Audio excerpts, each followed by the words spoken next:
commencer ce conseil communal qui se déroule pour la deuxième fois ici à Erdestem. Je vais excuser Jacques Chaumont et Claude Collard qui sont absents ce soir.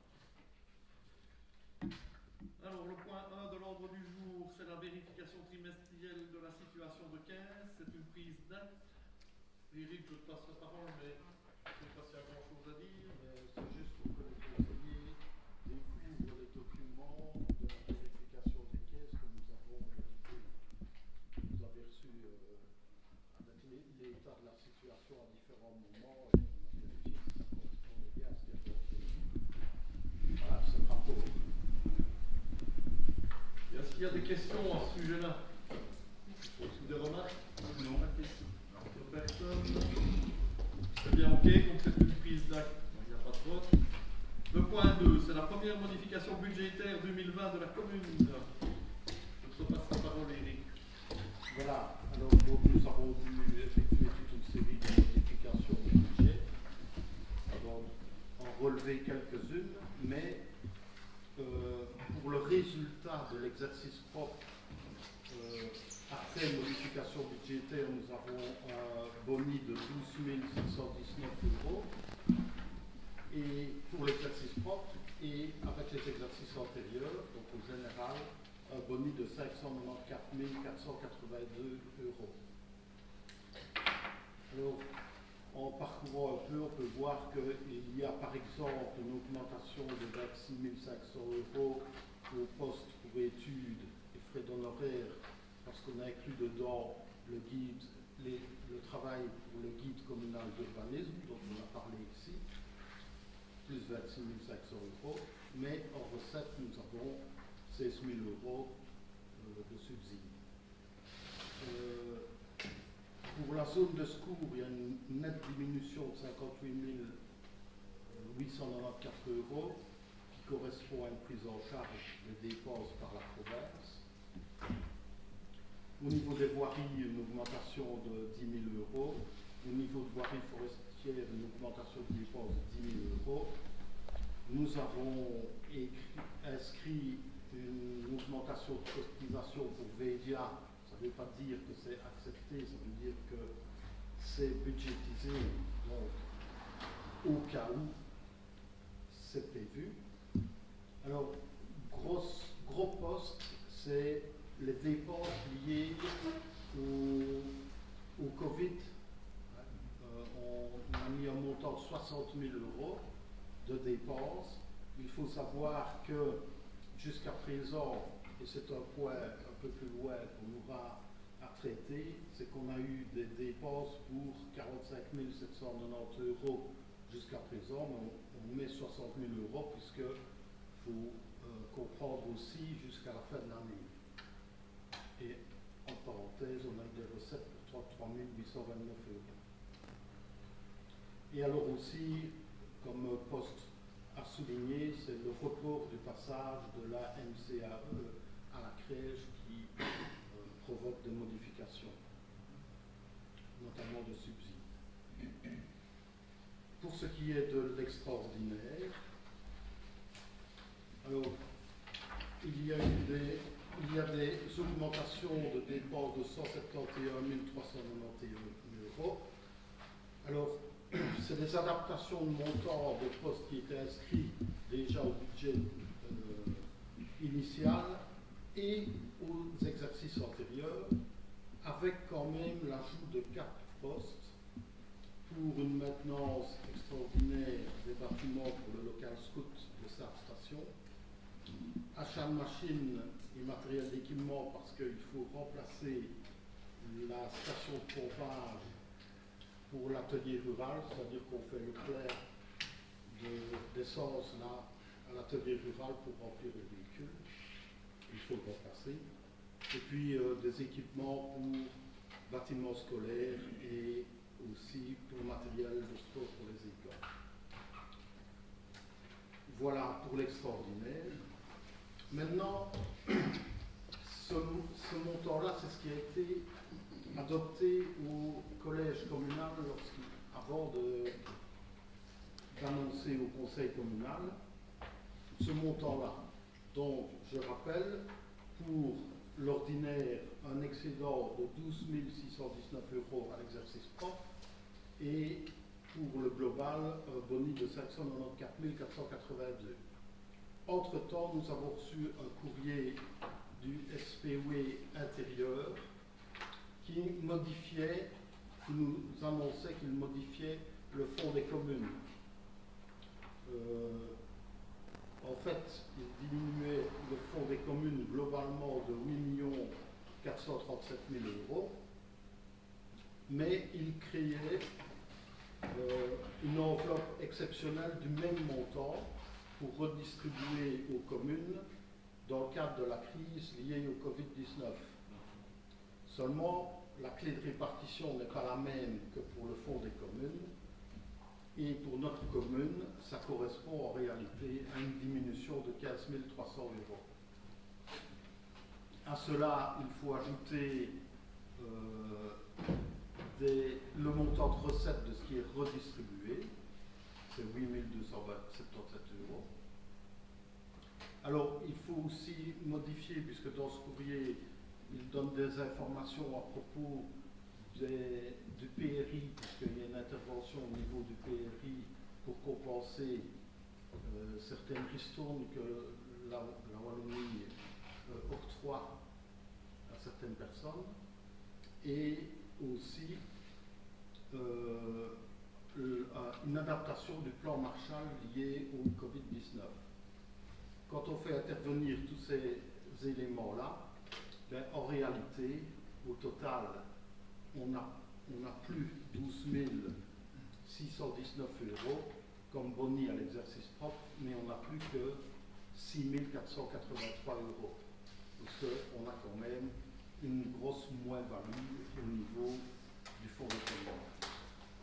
Et donc, ce que je vous propose, c'est d'adapter cette modification budgétaire sur base des informations qui nous sont venues après.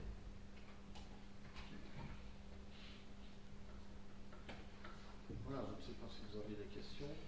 L'idée, on peut commencer par Oui, moi je me demandais dans le budget ordinaire, il y a des prélèvements pour le fonds de réserve ordinaire qui sont majorés de 100 000 et pour l'extraordinaire de 171 000. J'aurais voulu savoir à quoi ça correspond. Alors le fonds de réserve extraordinaire, c'est chaque fois qu'on a inscrit une dépense à l'extraordinaire, il faut qu'on la finance. Alors il y a 3 modes de financement, soit l'emprunt, soit les subsides, soit ce que l'on dit sur fonds propres. En réalité, sur fonds propres, il faut, pour le financer, alimenter un fonds de réserve, et on l'alimente sur base des projets en allant chercher à l'ordinaire les montants nécessaires. Donc ça, c'est pour le fonds de réserve extraordinaire. Alors, cette fois-ci, si vous constatez bien, nous avons un boni de 594 000 au global. Par contre, à l'exercice propre, nous n'avons qu'un boni de 6 000 et quelques, comme je viens de vous le dire. Il y a une distorsion entre le global et l'exercice propre. Le global a tendance à augmenter d'année en année, mais l'exercice propre devient de plus en plus difficile à boucler. Et lorsqu'on a des situations comme la diminution des ventes de bois, comme on l'a connu, comme le Covid-19 que l'on vit maintenant, on a besoin de marge de manœuvre. Vous voyez que boni de 6 000, c'est pas grand-chose. Et donc, je me suis dit qu'on ferait bien un petit fonds de réserve au cas où on rencontre des situations comme cela pour l'avenir. Il n'existait pas de fonds de réserve, c'était 0. Et maintenant, nous avons, le premier point, un fonds de réserve ordinaire de 100 000 €. C'est que l'on prend sur le global. Donc on prend sur le résultat des exercices antérieurs. Donc c'est une sécurité. Oui, d'accord, c'est pas 100 000 qu'on a pris pour dépenser, c'est 100 000 qu'on a épargné. Non, c'est 100 000 qu'on épargne. Pas d'autres questions? Non. Vincent? Pour le groupe, nous n'avons pas de questions spécifiques sur ce point.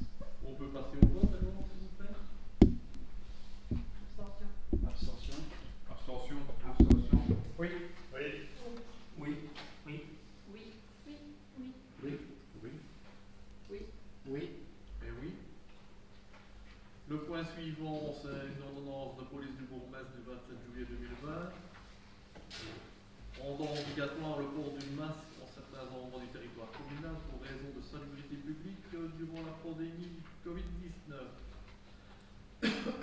Donc c'était cette ordonnance de police qui obligeait le port du masque dans 3 parkings de la commune très fréquentés, donc c'est la Gillette, Marc-Michel et le pont de Belley, où il y avait vraiment des concentrations de touristes, voilà, de touristes vraiment très très importants.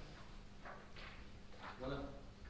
Je ne sais pas vous dire autre chose, et on doit la confirmer, donc on va passer au vote. Oui. Oui. Oui. Oui. Oui. Oui. Oui. Oui. Oui. Oui. Oui. Oui. Oui. Oui. Oui. Et oui, merci. Le point 4, c'est toujours au niveau de la pandémie du coronavirus Covid-19. C'est une prise d'acte des dépenses et des recettes liées à la gestion du Covid-19. Je suppose que vous en avez pris connaissance, donc c'est tout l'achat des masques, des gels, etc., des poubelles pour les écoles, enfin, tout ce qui a dû être acheté, tout ce qu'on a dû faire au niveau de dépenses, au niveau du Covid-19. Y a-t-il des remarques à ce sujet-là, Vincent? On s'était posé la question de savoir, Michel, il y a une partie d'une allocation sport qui va glisser vers cette allocation-là. Oui, c'est déjà fait. Ok. Et cette allocation. On a déjà reçu un premier envoi de gel et de désinfectant, et un deuxième arrivage qui va arriver dans 2-3 jours. Et donc la diminution de l'allocation concernant les sports, elle n'impacte en aucun cas les clubs et autres associations à caractère sportif. C'est plutôt une économie, par exemple, en termes d'achat de coupes, de médailles et autres. Oui, ça n'a rien à voir avec le subside, rien du tout. Hein. Toujours subside aux associations. Surtout qu'on leur demande pour le Covid, qu'ils puissent suivre le protocole pour les événements indoor. Merci. Ah, oui, Didier, ça va? Je regrette un peu vous avez pris un certain nombre de mesures au niveau du gel, des masques, etc. Mais j'ai l'impression que c'est vraiment le strict minimum. Ce que je peux un peu déplorer, c'est qu'il y a un certain manque d'information vis-à-vis des citoyens. Il faut un peu chercher sur le site internet, il y a un bouton mesure Covid, et puis il y a quelques articles, mais je n'ai pas vraiment l'impression qu'il y a des actions qui ont été entreprises par la commune pour informer les citoyens, pour les soutenir, pour soutenir les commerçants. C'est rattaché, j'ai vu, au plan pour le commerce local, mais simplement valider une action qui était faite à l'extérieur. Je trouve que ça manque un peu d'initiative au niveau de la commune pour aider, pour informer les citoyens, pour soutenir les entreprises. Voilà, c'est mon privé. Voilà. Ok, donc c'est une prise d'acte par notre marque. Donc on peut passer au point suivant. Célébration de mariage le jour férié du 1er mai 2021. Là, en fait, lors des jours fériés, normalement, on ne peut pas célébrer de mariage. On a eu une demande d'un couple pour pouvoir se marier le 1er mai, c'est un samedi en 2021. Voilà. Ça ne pose pas de problème pour le service de l'administration communale, ça ne me pose pas de problème non plus. Donc on doit soumettre cette autorisation-là à la décision du conseil communal. Donc c'est pour ça qu'on est ici ce soir. Donc je ne sais pas si y a une remarque particulière à ce sujet-là. Non. C'est pas quelque chose c'est la première fois qu'on le fait. Une petite dérogation. Donc on peut passer au vote si vous voulez bien. Oui. Oui. Oui. Oui. Oui. Oui. Oui. Oui. Oui. Oui. Oui. Oui. Oui. Et oui, merci. Le point suivant, c'est une expropriation.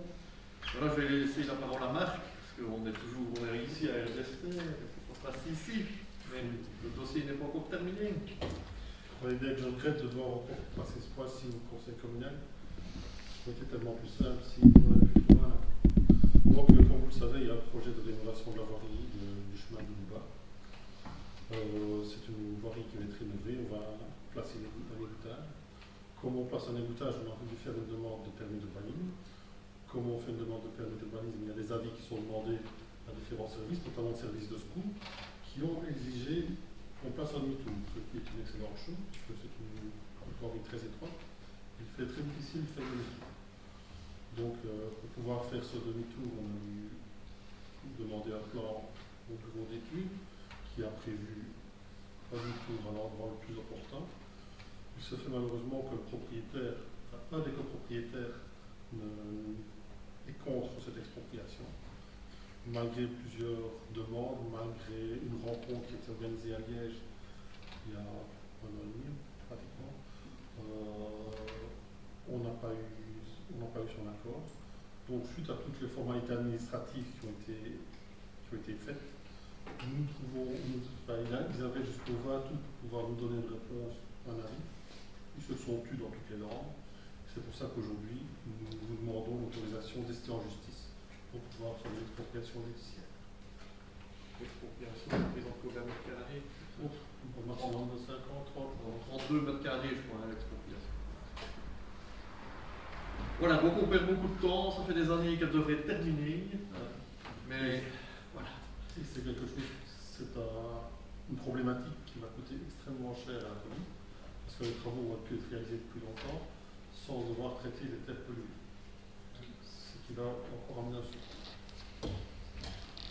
Voilà, ici on vous demande d'ester en justice pour assigner en expropriation judiciaire. Je ne sais pas si vous avez des questions ou des remarques sur ce point. Vincent? Non, c'est un projet d'utilité publique, donc on ne voit pas pour quelle raison on s'opposerait à cela. Ça me paraît tout à fait logique qu'on puisse faire ce genre de projet. Didier? Il n'est pas de remarque. On peut passer au vote si vous voulez bien. Oui. Oui. Oui. Oui. Oui. Oui. Oui. Oui. Oui. Oui. Oui. Oui. Oui. Et oui. Le point suivant, c'est un marché public de fourniture. C'est justement cette acquisition d'une station de distribution et de gestion de carburant transportable. Marc, je te passe la parole là.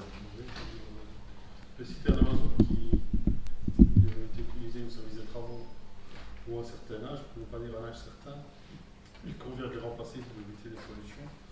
Donc nous demandons l'autorisation de pouvoir procéder à la dépense qui est estimée à 34 775 €.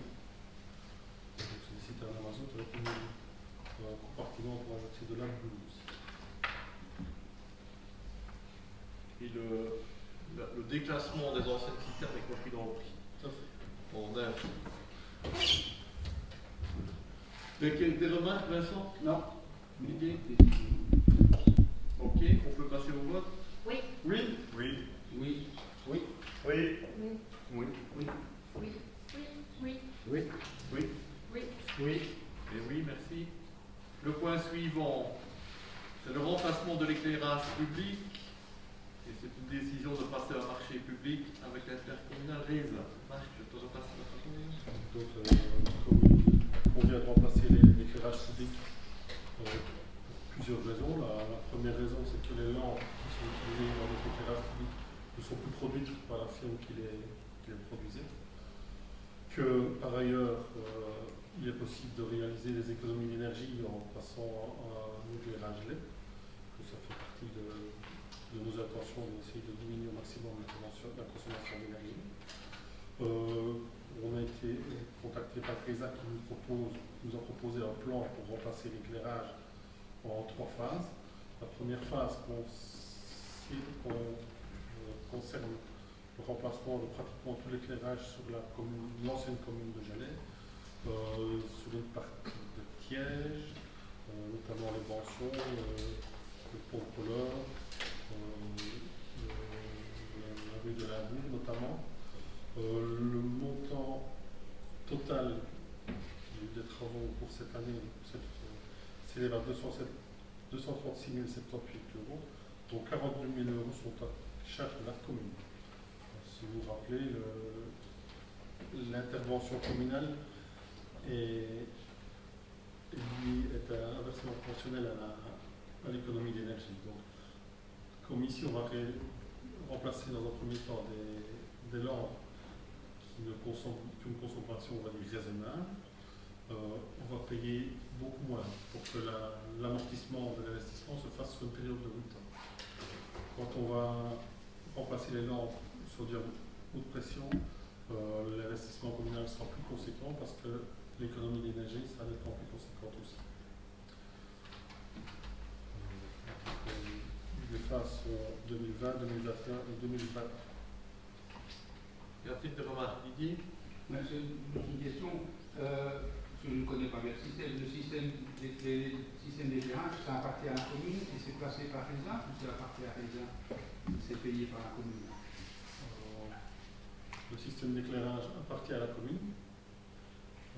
Il est placé par RESA avec le subside de RESA pour le placer. Mais il est payé par la commune en partie. En partie. Et chez RESA, ils vont notamment faire des économies financières parce que l'entretien de l'enquête est nettement moins coûteux que l'entretien de l'enquête.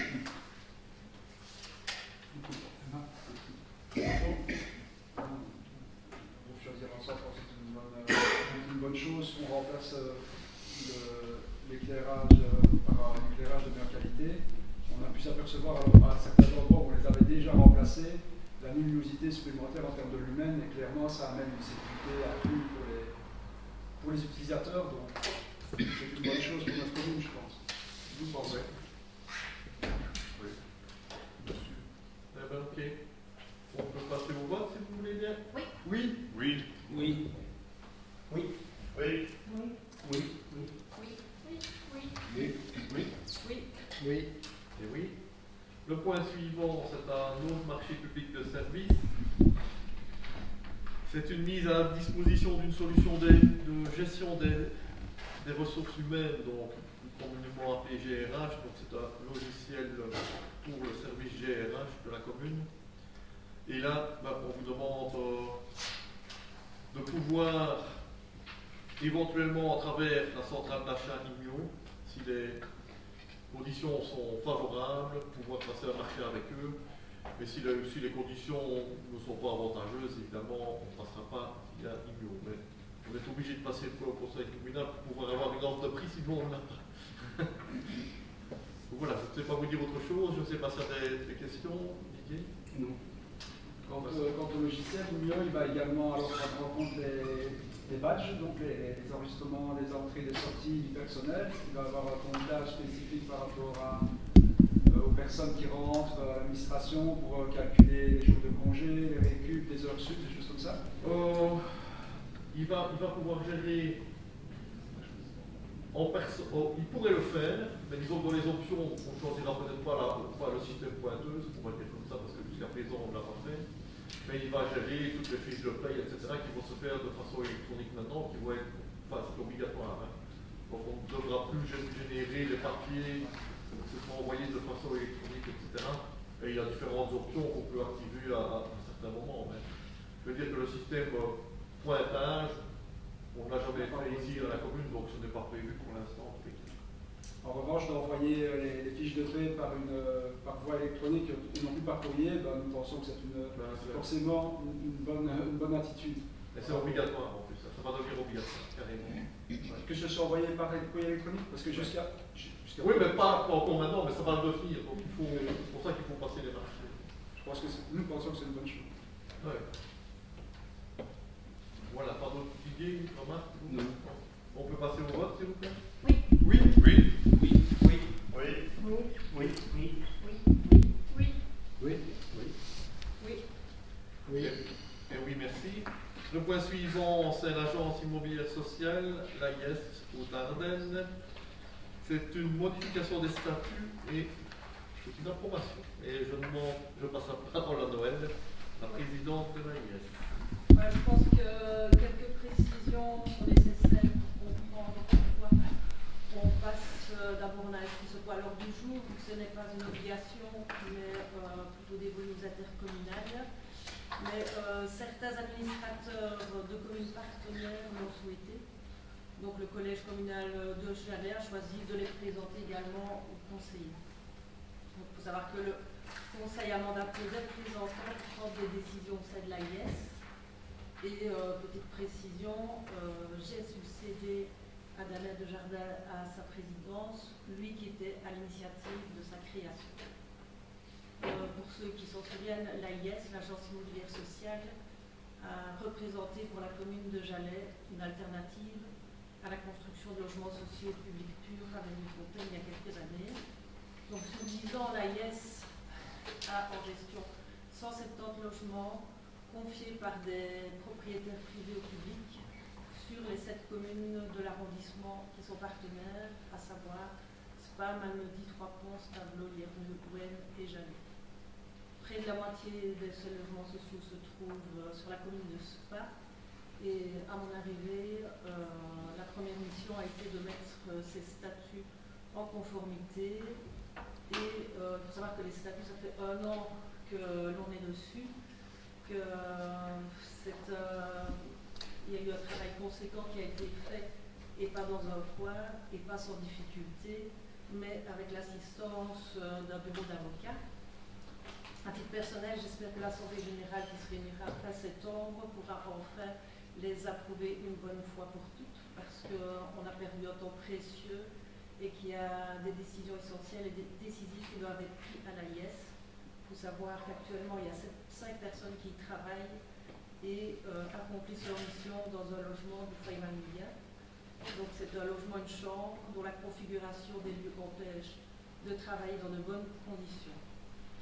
L'arrêt du lieu du siège social a l'air de représenter un enjeu majeur pour certaines communes partenaires et ça a cristallisé certains débats.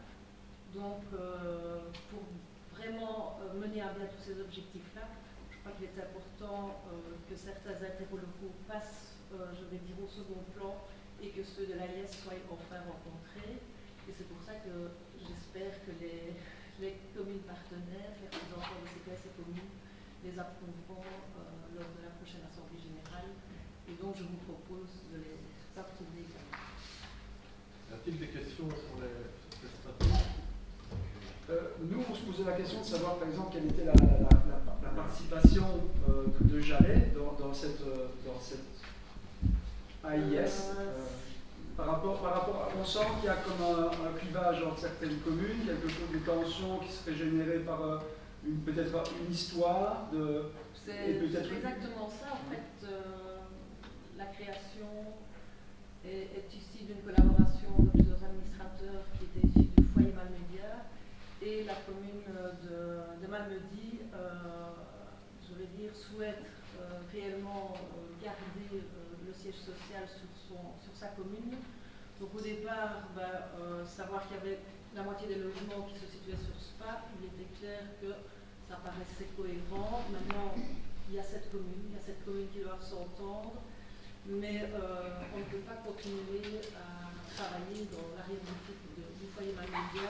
Il est très difficile de trouver où est le siège, il est difficile d'avoir, je vais dire, des entretiens. Moi, depuis le Covid, je n'y vais plus, ce n'est pas possible en termes de sécurité. Et le personnel, à certains moments, a aussi besoin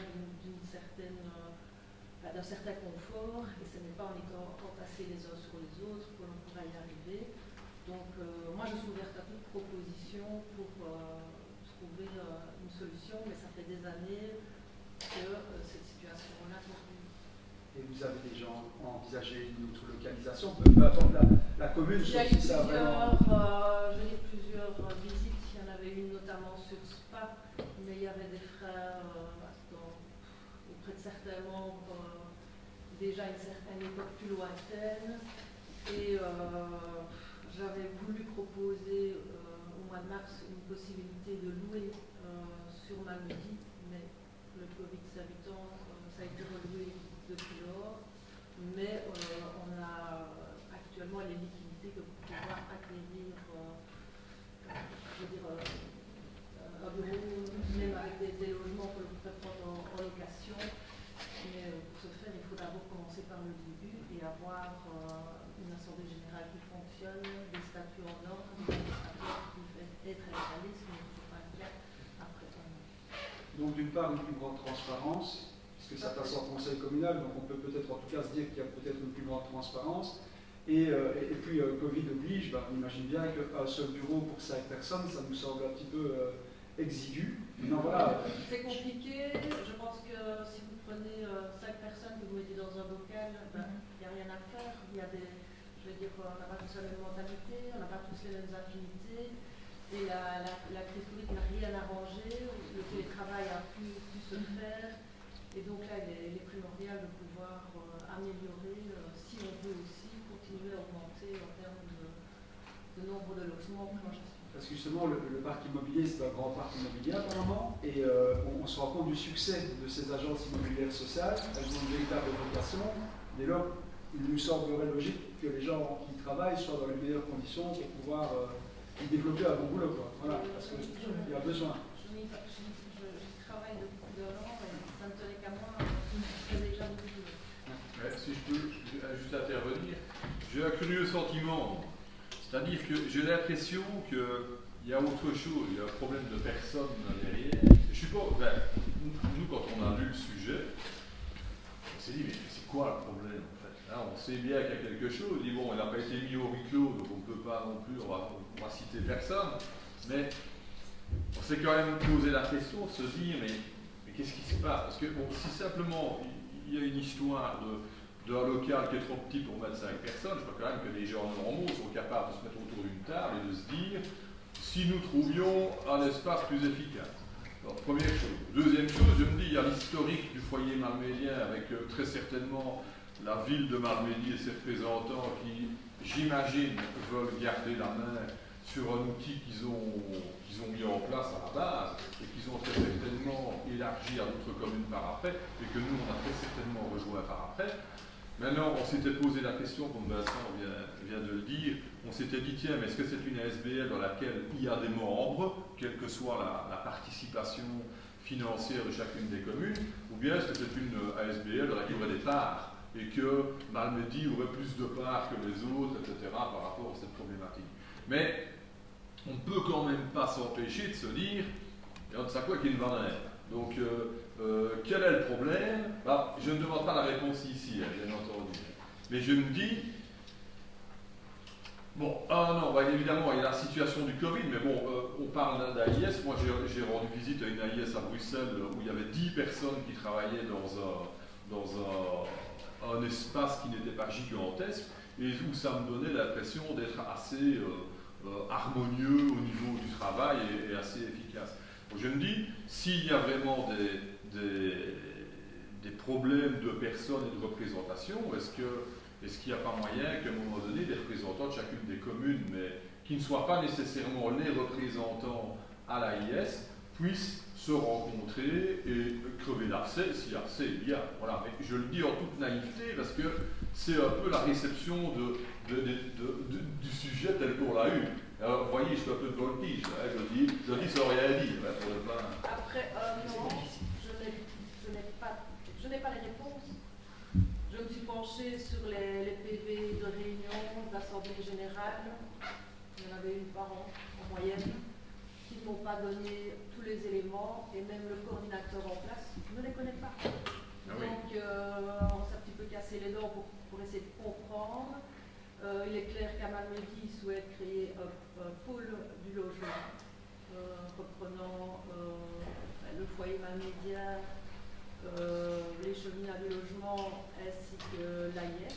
Moi, ce qui me plaît à dire, c'est qu'il y a 6 autres communes partenaires et que l'important, et ce qui devrait être prioritaire, c'est, en tant qu'administrateur, c'est l'activité de l'AIS. Oui, ce que j'allais dire, dans ce que tu dis, dans la volonté qui est exprimée sur le à Malmedy, il y a un mélange des genres.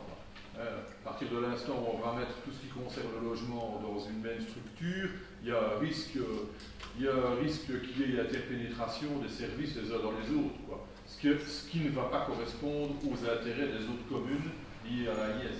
Mais voilà, on pourrait se demander s'il ne serait pas utile qu'à un moment donné, chaque commune envoie son bourgmestre ou un de ses échevins en charge, comme tu le fais, mais en tant que présidente, mais envoie des personnes pour se parler, essayer de résoudre cette situation, qui a l'air d'être bizarre, parce que je ne vois vraiment pas pourquoi dans une commune, à part intérêt personnel, du prestige et un ego surdimensionné, c'est toujours le problème, je ne vois pas pourquoi il y aurait besoin de mettre des bâtons dans les roues d'un système qui normalement doit fonctionner, surtout avec un parc de 180 logements, ça doit quand même tourner. Et une seule réunion d'administrateurs par an pour un parc comme ça me paraît beaucoup trop peu, quoi, à titre personnel. Enfin, je l'ignore, moi, qu'on parvienne à gérer tout, évidemment, il y a un directeur ou une directrice qui gère le truc. On a eu 2 audits qui ont été positifs sur les 6 années où on a été administrateur, Michel et moi.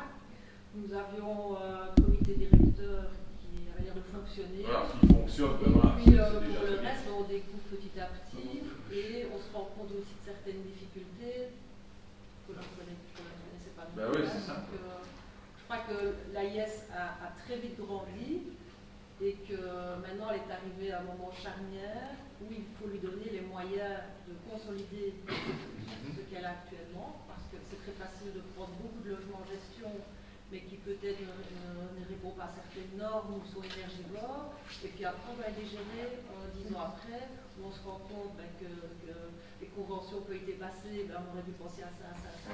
Donc voilà, c'est plus facile de démarrer l'AIS, où on va avoir un taux de croissance intéressant, et puis après on peut stagner, et certaines AIS ont eu du mal aussi à se refaire. Quoi. Ouais. Donc, rien n'est jamais acquis et je pense qu'il ne faut pas mélanger les logements publics purs et l'AIS. Ce sont des missions qui peuvent, je vais dire, évoluer côte à côte, mais pas spécialement qu'il y ait des interactions, peut-être des pressions. Ben, il y a un risque de prise d'intérêt d'une partie, quoi. Il y a, au détriment des autres partenaires qui sont impliqués dans l'AIS, ça c'est clair. Ben, voilà, moi je ne vais pas me substituer évidemment à ta gestion ou la gestion globale qui est faite, mais c'est vrai qu'on s'est quand même interrogé en se disant il y a plus là-dedans qu'il n'y paraît, quoi. Voilà. Oui, c'est pour ça que le sujet est sur la table, parce qu'on avait pris l'avis auprès de l'Union des villes et des communes, parce que l'avocat qui était présent lors de la première présentation des modifications statutaires début mars, je crois que c'était le 10 mars en CA, a dit que ce n'était pour lui pas une nécessité ni une obligation qu'au niveau réglementaire, rien ne l'obligeait. Et puis voilà, comme on n'a rien à cacher, ça passe ici à Valais. Je sais que c'est passé à Malmedy pour les autres communes, je n'ai encore eu aucun retour. Et le prochain CA a lieu jeudi. Ouais. Moi je crois qu'on est d'accord, nous, dans le groupe, pour dire que l'important c'est de parvenir à sauvegarder une espèce d'harmonie, enfin, en tout cas la rétablir. Une harmonie sans rien casser, sans poser d'actes qui demandent un temps éternel pour essayer de se rabibocher, quoi. Voilà, mais si rabibocher est nécessaire. Je suis tout à fait d'accord avec toi. Voilà. Je crois que c'est effectivement important de soutenir, avoir une solution pour le logement social en passant par cette période immobilière. Et donc, maintenant, j'espère qu'on sera informé et qu'on aura des bonnes nouvelles dans quelques mois. Il ne manquerait pas. On peut passer au vote si vous voulez. Oui. Oui. Oui. Oui. Oui. Oui. Oui. Oui. Oui. Et oui. Le point suivant, c'est l'Assemblée générale ordinaire de l'intercommunale des Heures Claires du 28 septembre 2020. C'est l'approbation des points de l'ordre du jour. Y a-t-il des remarques sur les points de l'ordre du jour des Heures Claires? Vincent? Non. Ok. On peut passer au vote? Oui. Oui. Oui. Oui. Oui. Oui. Oui. Oui. Oui. Oui. Oui. Oui. Oui. Oui, merci. Le point suivant, c'est une assemblée générale ordinaire de l'intercommunale Aqualis du 30 septembre. C'est l'approbation des points de l'ordre du jour. Y a-t-il des remarques sur les points de l'ordre du jour d'Aqualis? Non. J'aurais voulu savoir si on a un peu des nouvelles, puisqu'il y avait eu un contentieux avec Aqualis il y a quelques temps. Et je ne sais pas si vous avez des nouvelles aussi face au conseil d'administration, si les dividendes auxquels la commune a droit ont été versés normalement ou en passant par le fiduciaire, comme ça vous avez. Dans ce processus-là, on est la seule commune de toute la intercommunale à ne pas avoir accepté justement ce montage qui était un montage illégal. Oui, Eric l'a dit. Je ne l'ai pas dit, mais il l'a dit. Donc, bien évidemment, on a rencontré régulièrement via un avocat qu'on avait pris ici à la commune de Jalais et l'avocat qui avait pris Aqualis pour se défendre également. Et on est tombé sur un accord pour que la commune de Jalais touche bien évidemment les dividendes. On ne peut pas les appeler comme ça parce que Aqualis ne dégage pas des bénéfices, donc on ne peut pas avoir des dividendes quand on ne gagne pas de l'argent. On va dire l'argent qu'Aqualis doit à la commune de Jalais parce qu'il s'était engagé à rembourser les emprunts qui avaient été faits pour la création d'Aqualis et des termes, etc. Donc là, on a trouvé un accord avec eux qui a été validé, je pense, par l'Assemblée Générale d'Aqualis, hein, Eric, l'année passée. Donc voilà, donc la commune de Jalais ne sera pas perdante dans l'histoire. Voilà. Merci pour l'info. Voilà. Y a-t-il, on peut approuver les points de l'ordre du jour? Oui. Oui. Oui. Oui. Oui. Oui. Oui. Oui. Oui. Oui. Oui. Oui. Oui. Et oui, merci. Le point suivant, c'est Office du tourisme Jalais-Sars, c'est le remplacement d'un délégué. C'est une prise d'acte ici. Donc, c'est. Je ne dis pas de bêtises parce que ce n'est pas noté. C'est le remplacement de. Attendez, que je ne dise pas de bêtises. C'est Victoria Van de Berg qui devient évidemment maintenant échine du tourisme et qui aura dans ses attributions la présidence du conseil d'administration de l'OTJS. Voilà. C'est une prise d'acte parce que ça revient à l'échine qui est en charge du tourisme. Les points suivants. Je vais vous demander le point 14, 15, 16, 17, 18. Ce sont des désignations à des ASBL. Et là, je dois vous demander si vous voulez bien qu'on ne procède pas à vos scrutins secrets.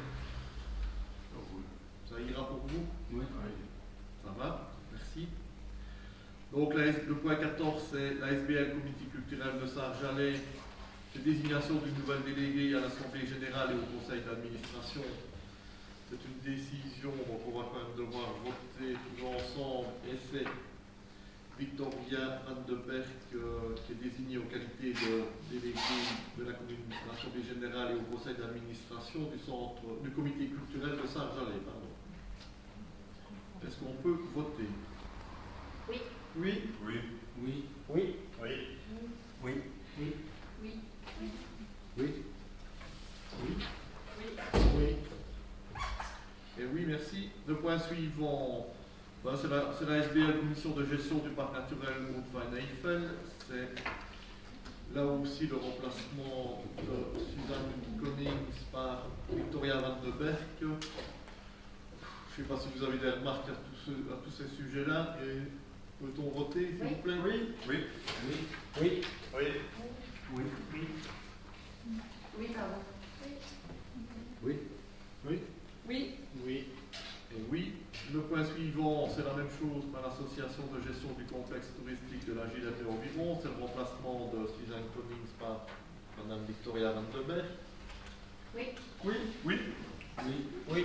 Oui. Oui. Oui. Oui. Oui.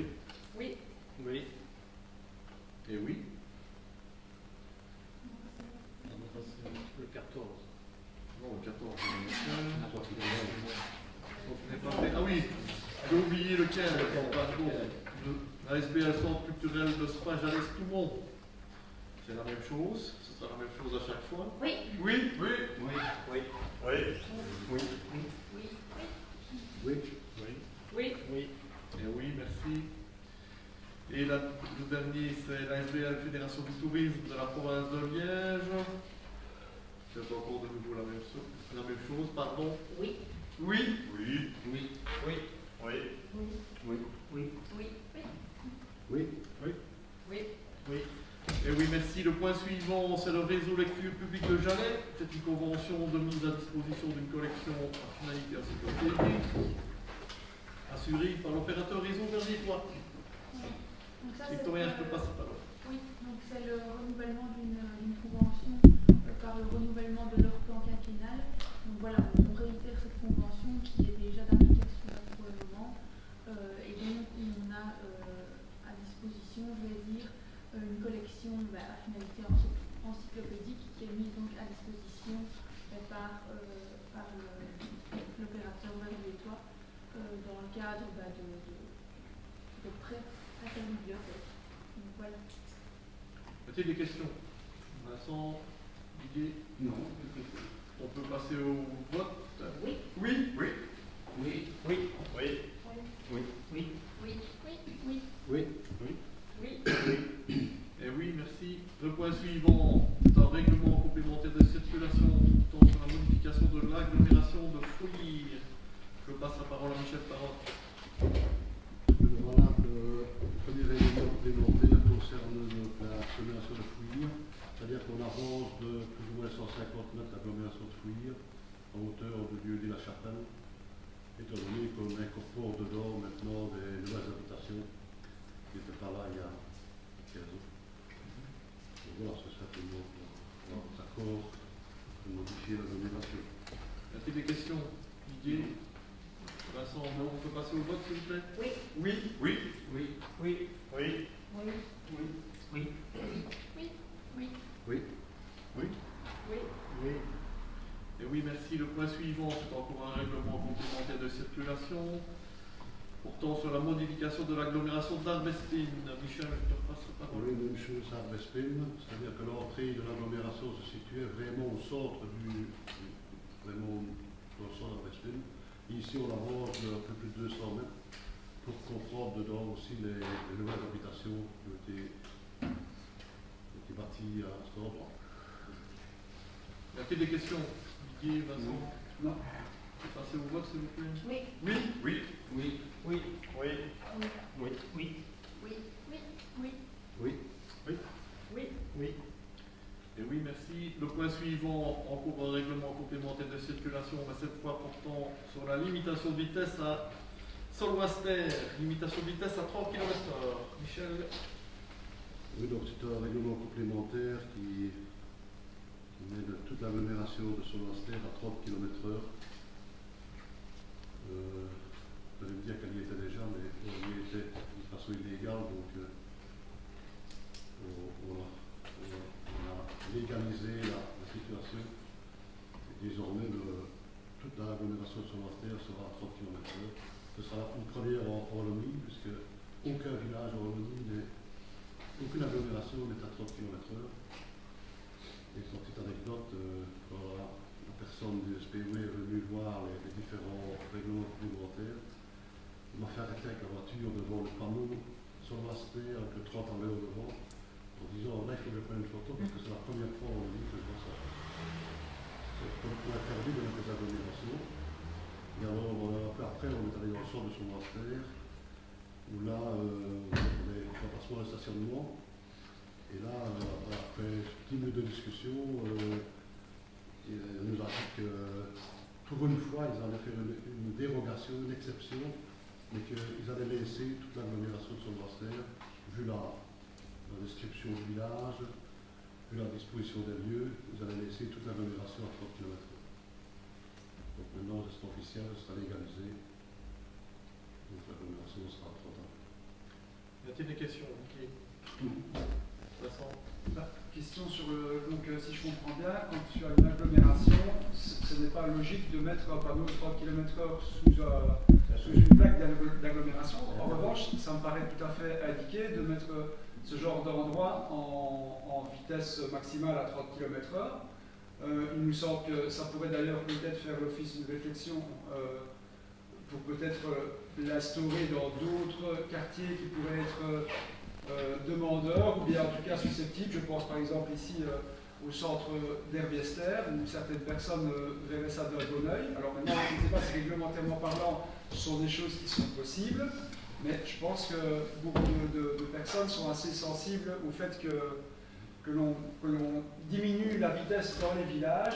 Et de ce qui nous revient aussi, c'est que des décisions comme celle-là, sans un volet répressif pour faire respecter la règle, comme toute loi qui n'a pas de volet répressif, elle n'a pas beaucoup de sens. Donc on espère que, je sais que ce ne sera certainement pas populaire, mais voilà, si on met une limitation à cette vitesse-là, pour que les gens, effectivement,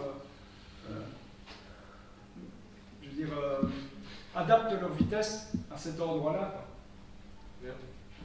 Ici, en général, dans les agglomérations, il y a des zones de 30 km/h, elles sont essentiellement réservées devant les secteurs, ou alors vraiment dans des quartiers résidentiels, ou dans les cités, etc.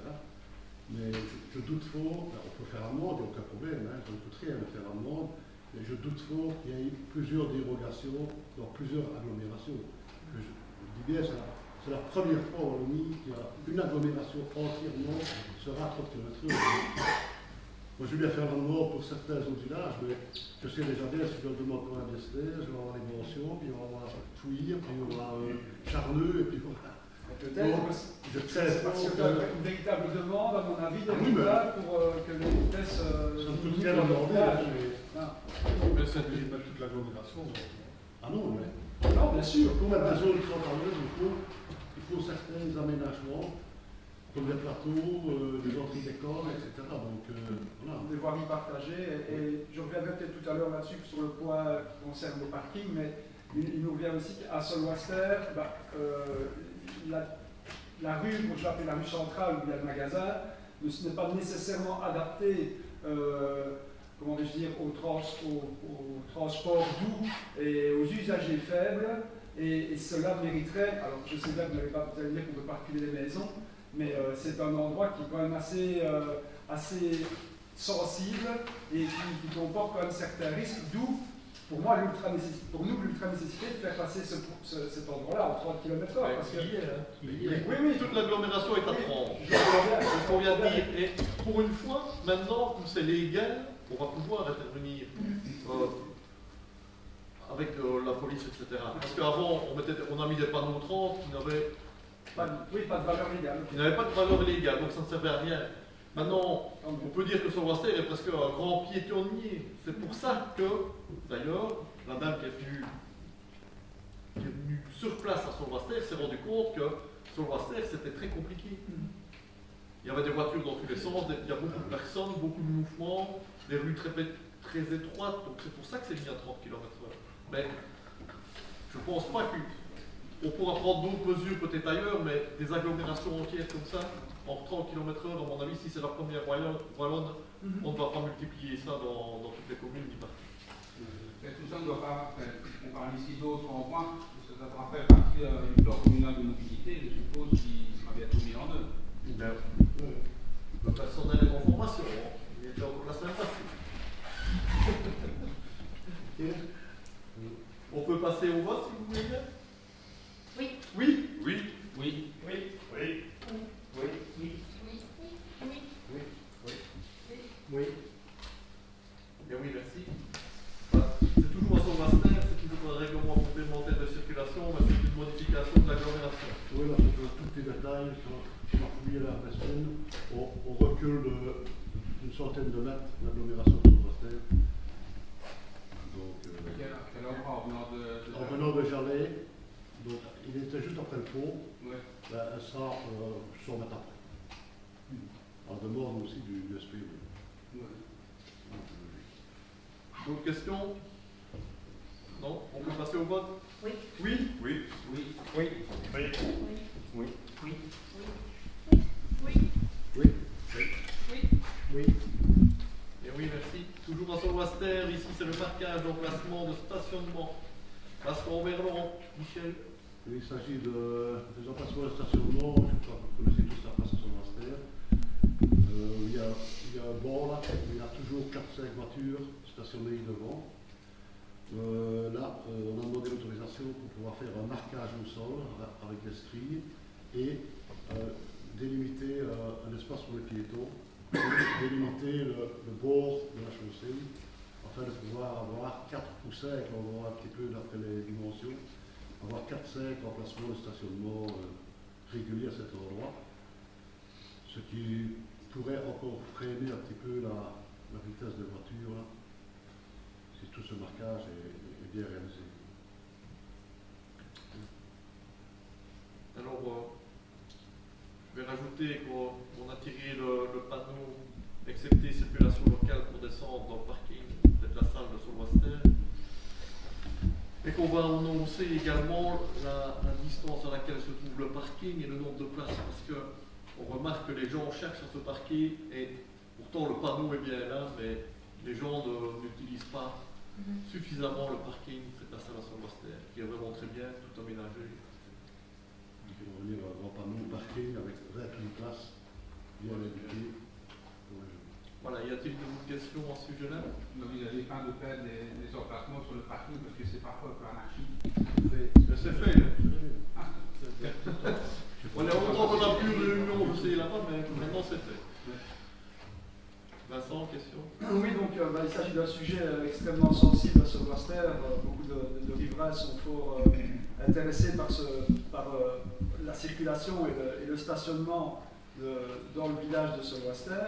Et certains regrettent peut-être que cette décision n'ait pas fait l'objet d'une réflexion pour pouvoir améliorer encore la mobilité et le parking, parce que je pense que Eric qui habite Solwaster ne va pas dire que ce n'est pas vrai, le tourisme explose à Jalais et à Solwaster n'échappe pas à la règle. Donc, au vu du nombre de véhicules supplémentaires, en tout cas durant les vacances, est-ce qu'il ne serait pas, alors peut-être que la CLDR répondra également à ce genre de problématique, mais de mettre peut-être aussi les riverains autour de la table pour pouvoir en discuter avec eux, peut-être que eux, on a la chance d'avoir justement un écheval qui est de Solwaster, auraient de bonnes idées également à vous partager, et je pense que le panneautage vert, nous pensons que le panneautage vert, ce parking, en est une, mais on se rend bien compte que c'est peu de place quand on voit les véhicules qui par exemple sont garés devant le restaurant, le café, la brasserie.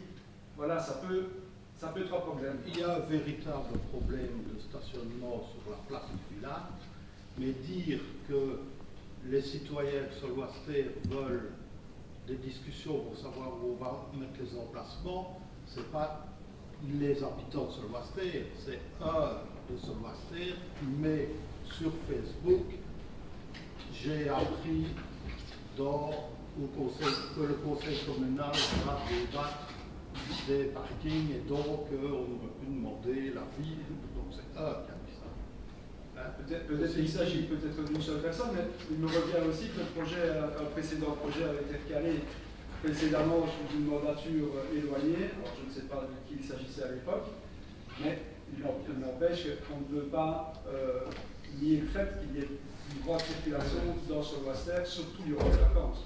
Que ça soit l'objet d'une réflexion d'une seule personne ou de plusieurs, ce sont des citoyens qui s'inquiètent de la circulation dans le village. Voilà. Mais on a quand même été sur place avec l'agence VIAS qui nous conseillait de faire des stationnements tout le long de la route, mais jusqu'au magasin, devant le restaurant La Carrière, donc dans tout le sens, de faire carrément une porte de stationnement de voiture. Sans dire, faire ça. Non, justement, le jour où il n'y aura plus de savoir te garer là, les 30 à l'heure, tu peux partir. Parce que là, ça va déménager dans ce savoir. Tu veux dire que ici, les gens vont très doucement parce qu'ils essayent un peu comme sur la place de l'église de Jalais, devant les commerces, où les gens doivent faire attention parce que bon, c'est dangereux, donc ils doivent trouver doucement. Le jour qu'il n'a plus aucune voiture garée dans le sens de son affaire, là, tu peux dire le radar, parce que là, ça va déménager. On peut regretter aussi l'aménagement. Pour les enfants, il n'y a pas de trottoir sur cette. Alors vous allez me dire, il n'y a pas la place pour le recevoir, certes, mais on ne peut pas mettre. Non, mais Je veux dire, il faut passer le réseau. Attendez. On est à Solwaster, on a une CLDR qui est mise en place, on va avoir un plan de mobilité. Si jamais on avait pris l'initiative, nous, de décider d'aménager la traversée de Solwaster, on se serait fait allumer ici au conseil communal parce qu'on ne respecte pas l'avis des citoyens, etc. Donc on crée une CLDR où de nombreux habitants de Solwaster sont présents. Elle avance la CLDR, mais avec le Covid, on a quand même pris beaucoup de retard. Hein, les réunions ont été annulées parce que le présentiel n'est pas possible, on est 60 à la CLDR. Donc, on prend des mesures ici un peu en urgence parce que c'est un peu, on va dire, anarchique, pour ne pas dire le bordel à Solvaster dans les stationnements. Mais ne venez pas nous crocher, ne pas prendre d'autres décisions, alors qu'on a une commission locale de développement rural dans laquelle les citoyens participent. Et nous dire qu'il faudrait peut-être prendre l'avis des citoyens de Solvaster, ils auront tout le loisir de venir s'expliquer au niveau de la CLDR quand on va parler de la traversée de Solvaster. Mais une chose à la fois, et pour le moment, ben, on prend l'initiative d'essayer de régler des gros soucis, parce que ça, c'est les plus gros soucis que l'on a pour le moment, on essaie de les régler. Mais si jamais on ne prenait pas l'avis des citoyens, on nous reprochait. Maintenant, on ne le fait pas vite assez, on nous reproche. Donc, chaque chose en son temps, s'il vous plaît. Mais il faut bien se dire aussi à Solvaster, tous les riverains qui écrivent et qui demandent certaines choses, on essaie toujours au maximum d'aller voir sur place pour voir si c'est nécessaire. Mais maintenant, il y a d'autres citoyens de Solvaster qui nous reprochent qu'on met trop de panneaux dans Solvaster. Hein. On met trop de miroirs, on met trop de panneaux. Alors il faut savoir quoi, hein, parce que il faut savoir ce qu'on va faire. Alors, hein, parce que si on veut mettre une limitation de vitesse, si on veut mettre une agglomération, si on veut mettre un 15 vitesses, si on veut mettre des miroirs, il faut quand même bien les panneaux. Et maintenant, on met trop de panneaux. Donc on salue un peu le cachet du village de Solvaster. Maintenant, il faut savoir quoi. Hein. Voilà. On écoute tous les citoyens, je ne sais pas ce qu'on va faire à Solvaster, mais on va faire la viande du coup, je ne sais pas ce qu'on va faire. Il faut faire un ring. On peut crier une réserve aussi. Non, allez. On peut, si vous voulez, passer au vote du stationnement à Solvaster. Abstention. Abstention. Oui. Oui. Oui. Oui. Oui. Oui. Oui. Oui. Oui. Oui. Et oui, merci. Le point suivant, c'est encore un règlement complémentaire de circulation, mais cette fois-ci, limitant la vitesse à 50 km/h dans le village de Royan-Pré. Michel. Oui, ben, nous sommes allés dans le village de Royan-Pré aussi. Là, c'est vrai que ça passe quand même assez vite. Donc, au départ, je voulais faire demander pour le mettre en agglomération, mais ça a été fortement déconseillé par le SPV. Parce que beaucoup de riverains partent leur voiture devant leur propriété. Or, si on passe en agglomération, interdiction formelle de mettre les voitures sur les accotements de plein pied. Alors, on nous a conseillé de mettre à la place de l'agglomération, de mettre un panneau 50 km/h de part et d'autre du voilà, donc les gens peuvent continuer à laisser leur véhicule devant chez eux. Et le résultat est le même, puisqu'une agglomération de 50, un panneau 50, c'est 50. Voilà. Des questions, Vincent? Didier? Non. On peut passer au vote, s'il vous plaît? Oui. Oui. Oui. Oui. Oui. Oui. Oui. Oui. Oui. Oui. Oui. Oui. Oui. Et oui. Le point suivant, c'est un projet d'arrêté ministériel portant sur le règlement complémentaire sur la police de circulation routière relatif à la création d'un passage pour piétons à Piège, à hauteur de la borne 1640. Donc c'est le passage pour piétons. Vas-y Michel. Là, c'est un arrêté ministériel qui a été écrit par le SPW, le groupe national, pour faire un passage au piéton devant l'épicerie, devant la crèche. Là. Et alors, on va venir des feux aussi pour éclairer ce passage au piéton. Mais ils sont obligés de passer par le conseil communal pour faire homologuer leur règlement complémentaire de cette place. Y a-t-il des questions? Didier. Les travaux sont déjà presque finis. Donc, Pas encore fini, mais ils sont. Bon, c'est vrai qu'on connaît la situation. La plupart des gens qui arrivent sur le parking devant la crèche et traverser la route sans passer par le passage piéton. Exactement. Donc ici, ils ont descendu le passage de quelques mètres. Tout le monde En plus, le SPW a fait quand même plusieurs années d'études là, pour se rendre compte que le feu était complètement inopportun à cet endroit-là. De beaucoup brûler un feu rouge. Donc c'est pour ça qu'ils ont décidé de l'enlever et de mettre un passage piéton éclairé. C'est leur décision, le SPW, mais nous on n'a rien à dire sur ça. Vincent, une question? Je pense que Béni a une remarque par rapport à ça. Oui, nous on est très contents qu'il y ait ce nouveau passage pour piétons, mais on se demandait si ce n'est pas justement une opportunité de contacter à nouveau le SPE qui sort de bonne volonté pour en ajouter d'autres tout aussi indispensables dans le village. Et ça simplement un peu plus loin que celui dont il est question ce jour, c'est-à-dire devant le délai et Piège, où à plusieurs reprises les riverains nous ont expliqué la dangerosité du lieu et le besoin urgent d'un passage piétonnier sécuritaire pour relier le village de Sarre au sortir des nombreux commerces de cet endroit. Il en est de même pour bien d'autres lieux de nos villages. Il serait donc judicieux de demander aux citoyens dans quels endroits stratégiques ils aimeraient avoir un passage pour piétons sécuritaire. Car ce sont finalement les usagers quotidiens au sein de chaque village qui connaissent exactement les emplacements précis où ils se sentent en danger dans de telles infrastructures. Nous en profitons d'ores et déjà pour faire une demande pour un passage qui nous semble indispensable pour la sécurité des usagers du bus de Jalais-Centre et plus spécifiquement des nombreux enfants et adolescents qui, lors de l'arrêt rue de la Fagne, doivent traverser la grande route pour rejoindre Dessert sans aucun marquage et donc sans aucune sécurité. Oui, là, je vais répondre. Tu as cité beaucoup d'endroits où des personnes vous ont déjà écrit pour pouvoir avoir un passage pour piétons, notamment à Kiev, près du Deleuze, à Rassa, à sortie peut-être la pharmacie, etc. Toutes ces demandes-là ont été relayées au niveau du SPE qui a la gestion des routes. Ça a été un refus. C'est leur choix, c'est eux qui décident. Je pense qu'on peut toujours leur redemander, mais ils ne sont pas pour la création et multiplier trop de passages pour piétons, parce qu'ils estiment alors que ça devient vraiment dangereux. Donc ça c'est leur analyse à eux, mais c'est comme ça. Parce que il faut quand même bien se rendre compte qu'un passage pour piétons, mais ça se voit plus dans les villes que dans les villages, mais vous pouvez le prendre sans vous arrêter. Or, franchement, dans nos campagnes, je vous conseille quand même, avant de traverser une route, même sur un passage pour piétons, vous arrêtez, parce que sinon, vous ne vivrez pas mieux. Donc, je pense qu'ils ne multiplient pas ce genre de... pour un peu sensibiliser les personnes et les conscientiser qu'il faut être très prudent pour traverser les routes. C'est un peu le langage qu'on a eu du SPE. Maintenant, on leur a déjà fait des demandes. Ils ont dit non. Moi, je veux bien qu'on le refasse, mais je ne vois pas pourquoi ils changeraient d'avis maintenant, après. Parce qu'il n'y a pas longtemps, il y a 1 an, 2 ans qu'on a fait cette demande-là, notamment sur Piège et sur Sarre. Maintenant, ici à Jalais, sachez quand même que la traversée de Jalais devrait se faire en 2021. On n'a pas encore vu les plans, je vous rassure, ne me demandez pas comment ça va être, mais les plans dernière version n'ont pas été vus.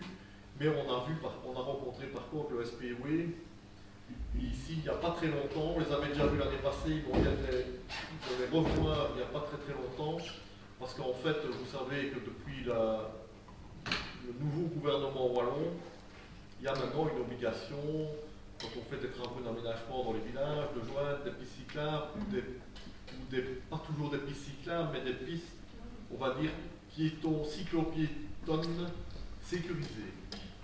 Ce qui va avoir normalement dans Jalais, on ne sait pas encore sous quelle forme, mais ce ne sera pas une piste cyclable comme il avait été prévu il y a des années ici. Ce sera un endroit sécurisé, piéton, vélo, plutôt pour les enfants utilisés pour aller à l'école que des cyclotouristes qui vont venir de la Fagne et qui vont traverser le village. Ça, ce sera un niet catégorique. Et il faut savoir aussi qu'en tous les cas, au départ, ils ne voulaient prolonger les 2 pistes cyclables venant de Bellecroix que par une seule. Il y a 2 ans d'ici, c'était comme ça. Maintenant, il y aura une piste cyclable à gauche et à droite jusqu'à l'entrée de Jalais. Après, ne me le demandez pas, je n'en sais rien. Je crois qu'ils sont en train de travailler dessus, mais je ne sais pas s'il y en aura une seule, s'il y en aura une à gauche, une à droite. Mais il y a de toute façon toute une modification au niveau des passages pour piétons, parce que c'était déjà prévu avant, dans l'autre traversée, et dans la traversée que nous autres on avait fait il y a 4, 5 ans, 6 ans d'ici, il y avait déjà des passages pour piétons qui étaient modifiés pour les enfants qui vont dans les écoles. Donc, attendons de voir, mais normalement c'est pour 2021, parce que les budgets ont été confirmés par le SPE, donc voilà. Donc, je ne pense pas qu'ils viendront faire des marquages, et en plus, pour bien faire, les passages pour piétons doivent être signalés avec des éclairages maintenant. Et je vous assure que ce n'est pas rien. Je ne sais pas si vous avez vu le chantier que ça a été pour déplacer de 40 mètres le feu rouge pour amener l'électricité, pour éclairer le passage qu'ils sont en train de faire devant la presse gourmande, je vais autant vous dire que c'était déjà des travaux, il n'y avait que 40 mètres à faire. Hein. Donc, je crois qu'on va attendre, et là je suis sûr que 2021, normalement, on aura les travaux de la traversée de Jeune. Mais franchement, on l'a fait, c'était refusé. À ça, après de la pharmacie, on l'a fait également refusé. De personnes qui viennent à pied, de ça. Oui, mais voilà. Mais moi je veux bien. Hein. Mais on a déjà écrit, on les rencontre régulièrement, donc quand on les rencontrera, on peut leur redemander, mais je ne pense pas, parce qu'en plus il y a un virage quand même un peu caché et c'est assez dangereux. Mais voilà. Moi je veux bien. Il n'y a pas de problème. Priorité de ne pas dire sécurité non plus. Et on voit souvent des personnes, des jeunes en ville qui passent sur un passage pour piétons, souvent en train de tapoter sur leur smartphone ou avec des écouteurs sur les oreilles. Et voilà, et on se demande même s'il ne serait pas des fois intéressant d'y mettre des pictogrammes juste avant, en plus de bandes tactiles, de tout ce qu'on veut, parce que les jeunes, de moins en moins, regardent à traverser. Un passage pour piétons n'a jamais sécurisé personne. Si. Ben c'est ce qu'en tout cas certains pensent, mais ils ne sont pas en sécurité quand ils passent sur un passage pour piétons, ça ne bloque pas les véhicules. Non, mais vous, enfin, on renverse quand même jamais un piéton, c'est pas Non, piéton. ça c'est Parce sûr. que, non, c'est ça qui. On ne peut pas passer à plus de 30 mètres d'un passage pour piétons, s'il y en a. Tu vois, ça aussi, ça fait. Ben oui, mais c'est pour ça qu'ils ont décalé à Liège, qu'ils ont supprimé, parce que tout le monde passait à côté. Et c'était encore plus dangereux. Les responsabilités étaient beaucoup plus grandes. Donc voilà, mais on l'a déjà fait, on a déjà eu cette demande des citoyens, on les a relayés. Mais on le redemandera une prochaine fois, mais bon voilà. On en était où là? Ah oui, donc on doit voter. Oui. Oui. Oui. Oui. Oui. Oui. Oui. Oui. Oui. Oui. Oui. Oui. Et oui. Et en coupant le règlement, le dernier complémentaire de circulation routière, pour limiter la vitesse dans le village de Suristère. Michel, je te passe la parole. Il s'agit de limiter la vitesse aux abords de la plaine de Jeu, la nouvelle plaine de Jeu qui va être inaugurée prochainement. Donc, la première idée, c'était de comprendre cette aire de jeu dans l'agglomération de Suristère, qui s'est diffusée par l'SPOE. Donc, il nous demande de mettre une limitation à 50 km/h à l'approche de la plaine de jeu, ainsi que des bandes, 3 bandes blanches, comme il y a la Suisse, en travers de la route, les deux côtés, donc chemin de Lévis, sur une autre ligne, et en venant de Géosté aussi, avec un panneau, attention, rouge. Voilà. Question? Idée? Vincent, on peut passer au vote, s'il vous plaît? Oui. Oui. Oui. Oui. Oui. Oui. Oui. Oui. Et oui, merci. Voilà. L'ordre du jour est terminé.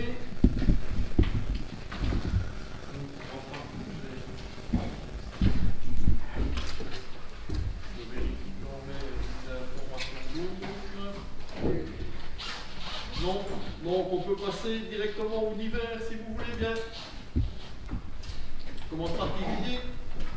Oui, vous savez qu'on a l'habitude de relire le procès verbal de la fois précédente et on a constaté qu'il y a une erreur, puisque au point numéro 4, vous aviez noté que Mme Edison Clément avait quitté le lieu du conseil et ça n'a pas été le cas. Donc il y a une erreur dans le procès verbal.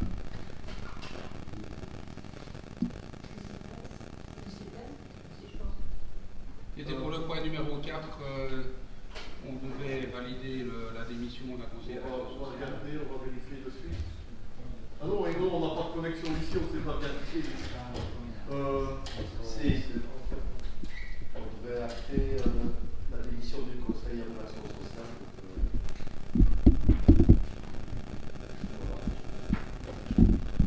Non, on regarde parce qu'il était dans la fin.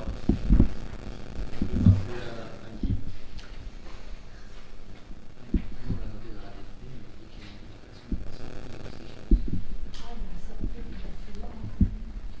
Il n'est pas sorti en séance, oui, d'accord. Et elle a été sortie pourquoi? Pour ça, il y a une erreur. Notez qu'elle est sortie alors que. Elle n'est pas sortie. Elle n'est pas sortie, on a vu sur la vidéo.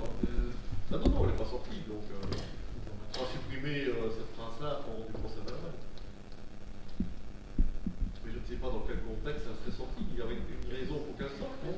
Parce qu'on acceptait la démission. La liste du Clément. Non, on ne va pas sortir. On ne relie pas l'article Pas vraiment précisément. TV non plus. On va relire l'article précisément et voir si vraiment il y a compatibilité. Oui, mais de toute façon, elle n'est pas sortie. Donc elle n'est pas sortie. De toute façon, on va corriger le procès verbal. Oui, tout à fait. On corrigera. Ça va, merci. Hein? Une autre question? Oui, j'aurais voulu savoir quelle est actuellement l'occupation du conseiller en énergie, puisque on nous a dit dernièrement qu'il avait été affecté à d'autres tâches en plus de sa mission de conseiller en énergie. Or, la commune a reçu des points APE pour un équivalent temps plein pour un conseiller en énergie. Est-ce que, suite à ça, il est repassé à temps plein comme conseiller en énergie, ou est-ce que son emploi du temps est partagé, contrairement à ce qui est supposé pour les points APE?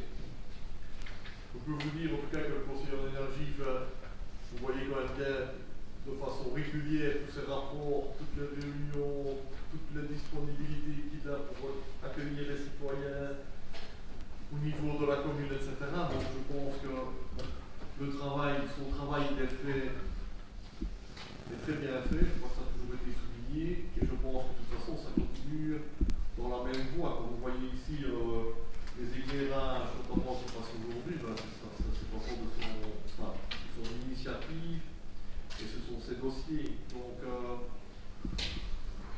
je peux vous assurer qu'il fait vraiment son travail. En tout cas, si vous estimez qu'il ne le fait pas, vous pouvez me le dire. Mais je suis convaincu qu'il fait son travail à 100%. Mais il est affecté à d'autres tâches aussi, ou? Ouais, il fait d'autres tâches. Une conseiller en prévention? Oui, notamment. Voilà. J'aurais voulu savoir aussi ce qu'il en est pour l'agent constatateur, puisque la convention qui liait la commune de Jalais à la ville de Spa va être clôturée par la ville de Spa au 31 décembre. Donc, comment est-ce que ça va se passer? Est-ce que la personne va être employée de temps plein par la ville de Spa, ou est-ce que... Ça, je ne sais pas ce qui va devenir à la ville de Spa. Ce n'est pas mon problème. Mais il sera plus à Tout ce Jalais. qu'on sait, c'est qu'il ne laisse pas la commune de Jalais. Donc, on va lancer justement un appel à candidature avec un profil évidemment pour une personne d'agent constatateur. Et qui sera certainement à mi-temps. Ce ne sera pas à temps plein. Je ne pense pas qu'on peut vraiment utiliser un temps plein comme agent constatateur pour la commune de Jalais. Mais il est à mi-temps et je pense que c'est déjà un super travail. Et on a déjà vu les différences par rapport à ce qu'il y avait avant, donc je crois que dans un premier temps, on va rester sur un mi-temps. Il y a quand même une recrudescence de dépôts d'immondices sur la commune, c'était aussi... Oui, mais ça, je crois que c'est général. Vous avez vu le Covid, vous avez vu la fermeture des parcs à Tradel. Scandale, hein, au scandale, moi je ne cesse pas de le dire. La fermeture des parcs à Tradel alors que les gens étaient confinés et filaient chez eux et voulaient aller jeter leurs déchets au parc à conteneurs et c'était fermé. Alors on s'étonne qu'il y a des dépôts clandestins. Je suis désolé, mais c'est grave. Oui. Il faut organiser aussi des dépôts clandestins parce qu'on ne peut pas laisser faire non plus. C'est mon avis, de fermer les parcs, franchement. Oui. Tu peux répéter ce que tu viens de dire, monsieur, je n'ai pas compris tout. Pendant le confinement, les parcs à Tradel ont été fermés. Ouais. Hein? Donc les gens, je ne sais pas, peut-être confinés, bah, tu te dis je vais ranger mon grenier, je vais ranger ma cage, je vais ranger mon garage. Puis tu as beaucoup d'objets à jeter, etc. Et tu ne savais pas aller les jeter au parc à conteneurs. Franchement. Ça fait l'objet de la découverte. Mais non, mais c'est quand même incroyable. Enfin, Oui. Oui, mais si je peux rebondir là-dessus, parce que ça faisait l'objet de la découverte, donc on en parle, ça sert à rien de multiplier les moments, mais moi, chez moi, pendant le confinement, j'ai vidé plein de trucs, mon garage, l'abri de jardin, etc. Mais je suis bien allé taper en pleine nature. J'ai tout gardé pendant 3 mois dans mon garage, j'étais trouvé. Ouais, bien, non. On est bien d'accord, parce que moi je suis civique, responsable, j'ai toutes les qualités. J'en ai 2, 3. Non, mais il n'empêche que, c'est justement, et ça faisait l'objet d'une question que je voulais poser, c'est quand même intéressant de se pencher sur, peut-être sur les raisons qui poussent certaines personnes à faire. Quand on est en coince, que disent les gens? Alors, est-ce qu'ils disent tous que parce que j'y vais parce que c'est fermé? J'imagine qu'il y en a qui disent je vais jeter dans la nature parce que je ne veux pas payer des sacs poubelles qui coûtent autant. J'en sais rien. Moi, ce qui m'interroge, on en a parlé entre nous, c'est que au parc à conteneurs, quand il est ouvert, on accepte quand même énormément de types de déchets. Maintenant, on met dans des sacs bien plus que ce qu'on mettait, ne fût-ce qu'il y a 6 mois, 1 an. Et les sacs, pour leur grande majorité, ont accumulé. Donc, c'est peut-être intéressant de se... Moi, ma question est... Oui, mais parce qu'on va passer au conteneur à plus bientôt, ne tracasse pas. Donc, c'est une obligation aussi. Oui, je pense que l'échéance est 2024, je pense. Toutes les communes pour 2024 devront être passées au conteneur à plus. Et je pense que nous autres, en 2022, en tout cas, oui, en 2021, on commence. Donc, mais c'est ça pire. C'est rapide. Pas nécessairement. Mais on a quand même vu, nous on a eu l'impression que ces 6 derniers mois, il y a quand même eu une augmentation des dépôts clandestins. On a eu l'impression que... Maintenant on n'a pas les chiffres, mais le nombre de fois où on nous montre des photos à gauche et à droite des dépôts qui ont été faits et ceux qu'on a pu voir par nous-mêmes, moi personnellement j'ai eu l'impression qu'il y en avait plus qu'il y a 3-4 ans. Oui, c'était fermé, c'est clair. Les grands dépôts de Maurice, la majorité originaire, ça ne jamais. Voilà, oui. Dans le site de l'agent conservateur, qui arrive à les identifier. Mais c'est une véritable pollution et justement l'agent constatateur qu'on devra engager, c'est évident qu'il faudra vraiment n'avoir aucune pitié pour ces personnes qui, je sais que vous allez aux amendes maximales et vous faites bien, mais il faudra y avoir un reportage au JT juste avant le conseil où on parlait encore de certaines communes où ils avaient installé des caméras et autres mobiles pour essayer de trouver une solution pour mettre fin à ce fléau de pollution.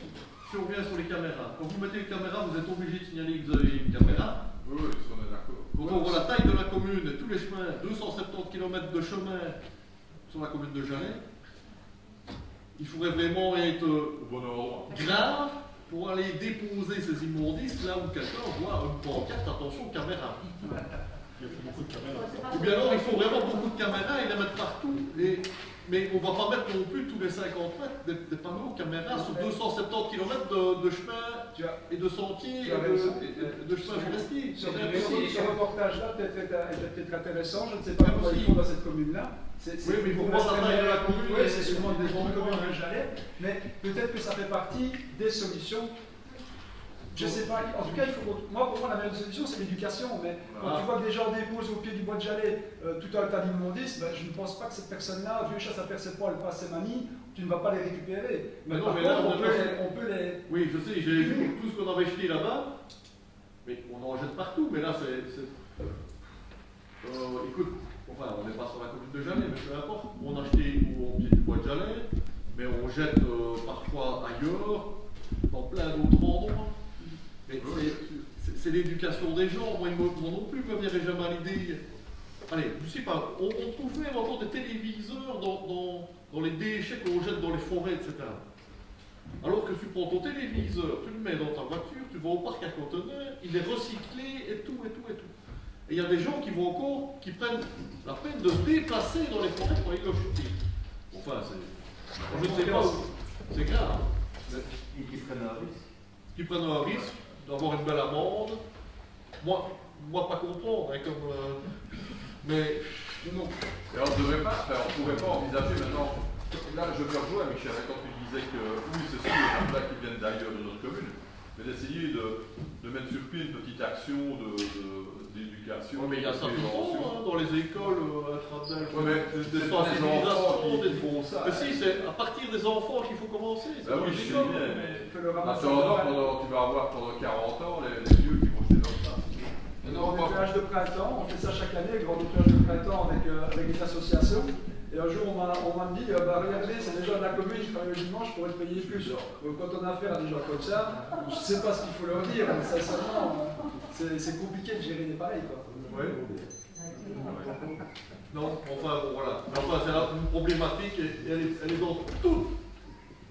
Mais il n'y a pas qu'en Belgique. Hein. Pour revenir aux caméras, c'est évident que les caméras, si on a des caméras qui surveillent le passage sur les axes d'entrée de la commune, si on voit passer une remorque avec un matelas et une garde-robe et qu'on retrouve un matelas et une garde-robe dans la commune, on peut... On regarde trop la télévision. Hein, non, parce que ça se fait dans d'autres communes.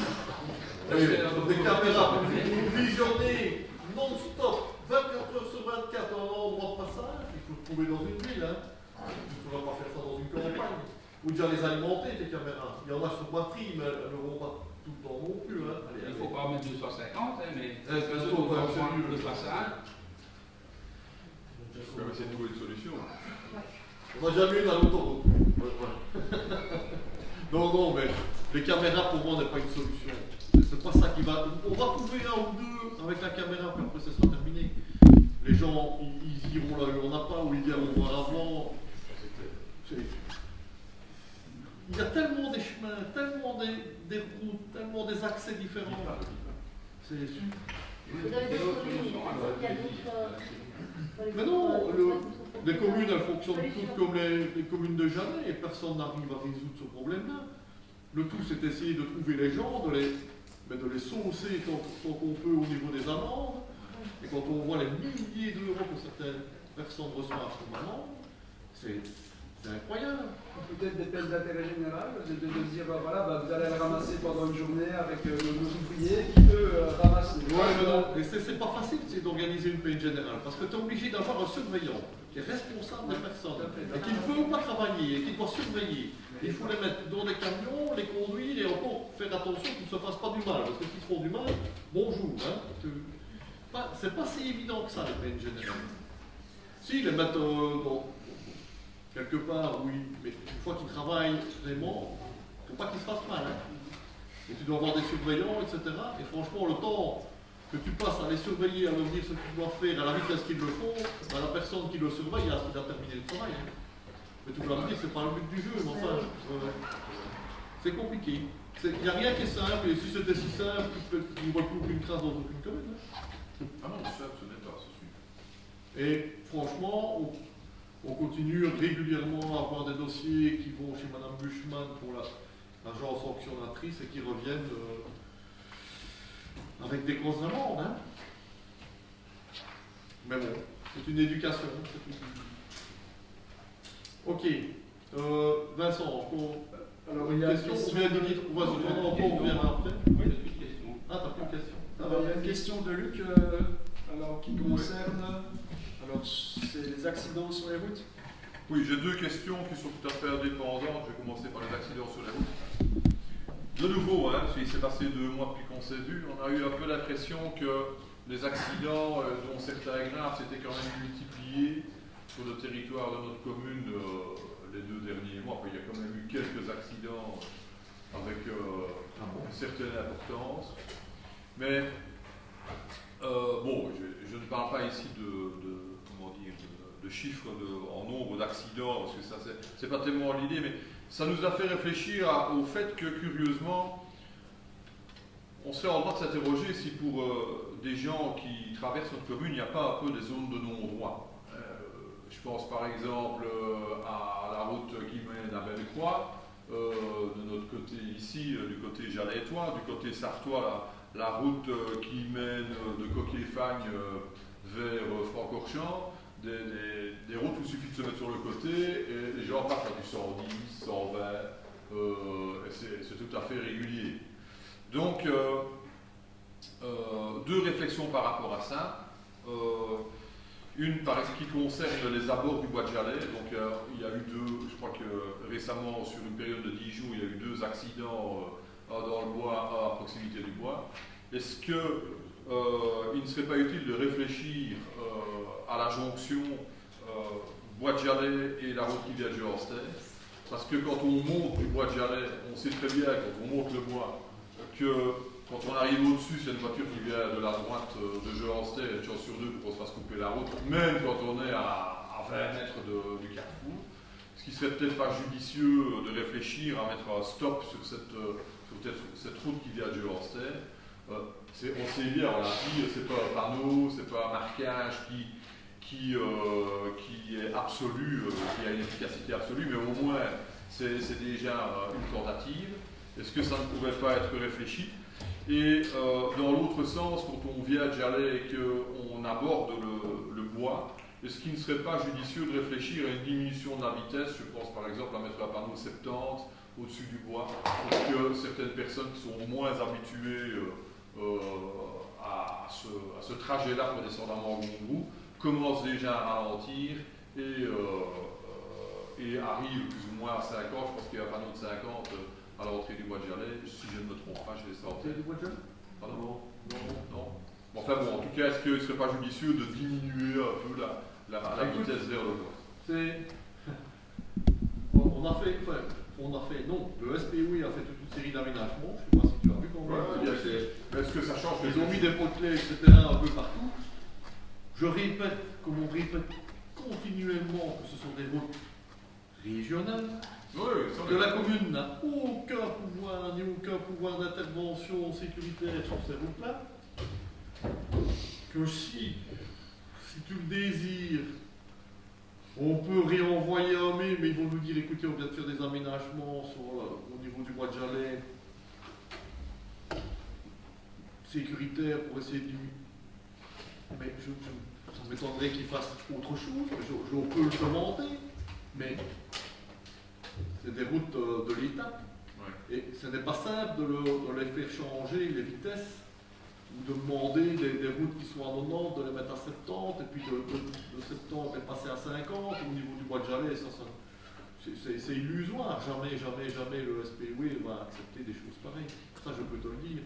Maintenant, voilà. C'est bien, mais à un moment donné, mais non, je suis d'accord avec toi, mais le SPOI c'est très bien. Moi j'ai tout le respect du monde pour le SPOI. Le problème n'est pas là, mais c'est nous qui habitons sur notre commune. Alors bien sûr, c'est une voie qui est gérée par le SPOI, mais c'est nous qui y habitons. C'est nous qui constatons quand même que les gens descendent le bois à fond de balle, les gens montent le bois à fond de balle, que la route qui vient de Georster, on se fait couper la route une fois sur deux quand on arrive.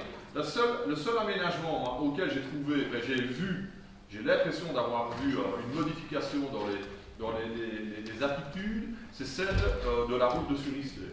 Quand on part d'ici et qu'on va vers Verviers, vers Chantefouille, qu'on tourne à gauche vers Sur-Isler avec le tourne à gauche, j'ai l'impression que le tourne à gauche a apporté quelque chose.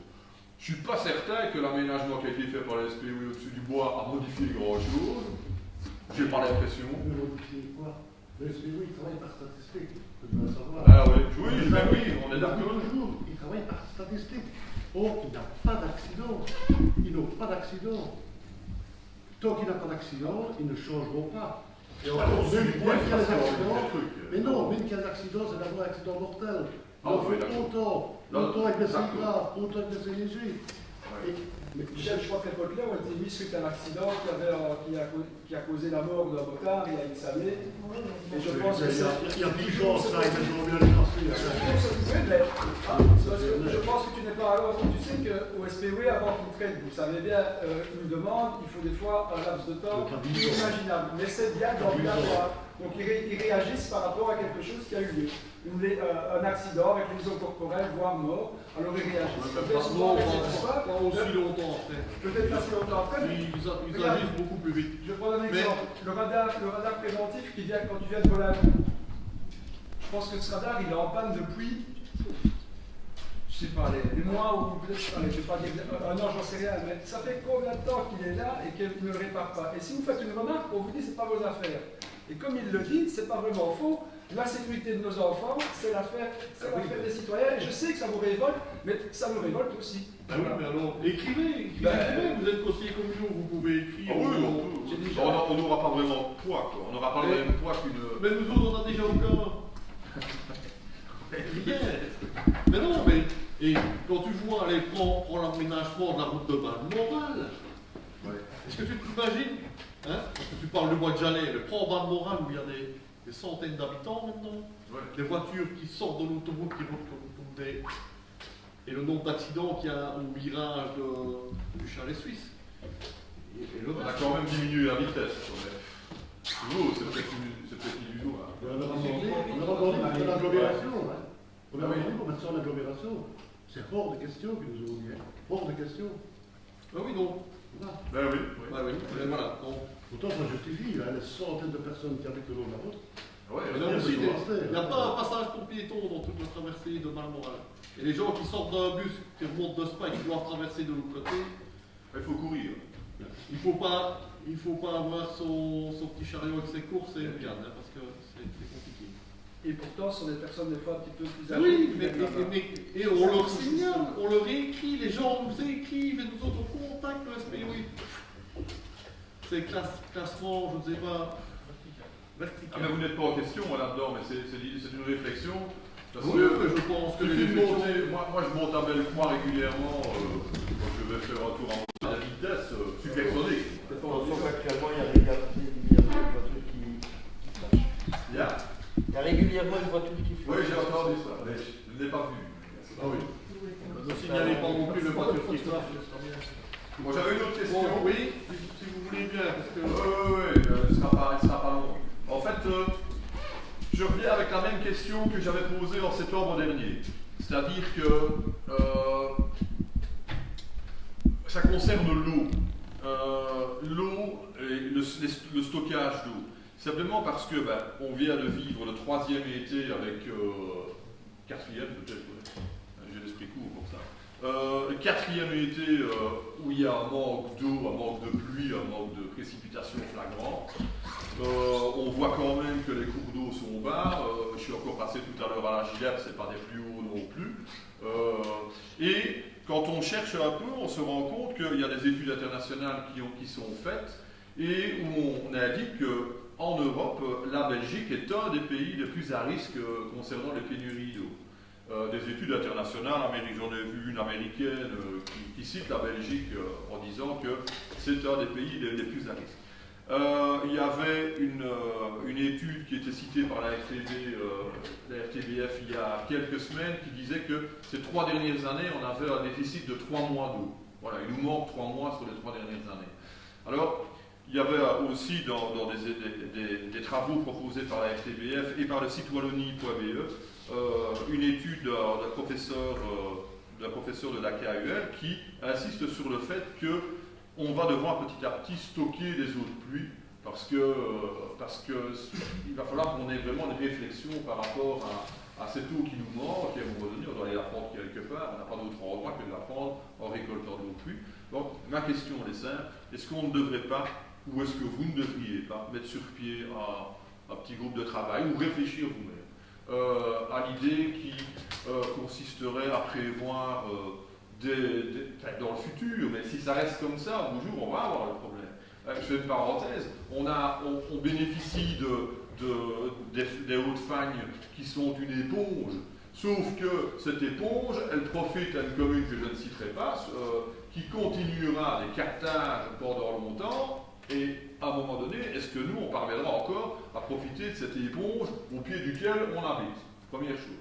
Donc, est-ce qu'il ne serait pas utile de réfléchir à la nécessité ou pas, de à vos jours, prévoir des citernes de stockage et, dans la foulée évidemment parallèlement, réfléchir à cette utilisation d'eau qui serait ainsi générée, en se disant est-ce qu'elle servirait pour l'agricole, pour des productions professionnelles ou même privées, parce que si ça continue comme ça, moi je ne suis pas devin, je ne suis pas plus malin qu'un autre, mais je me demande quand même si on ne va pas avoir un manque d'eau quelque part. Voilà. Je vais répondre pour commencer. On vise déjà dans pas mal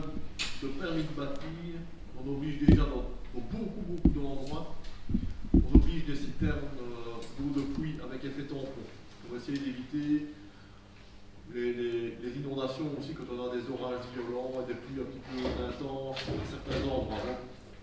Dans les permis de bâtir, une imposition se fait dans certains villages, obligation formelle d'acheter de cette façon-là, déjà depuis quelques années maintenant, surtout depuis les dernières inondations à Nivesay.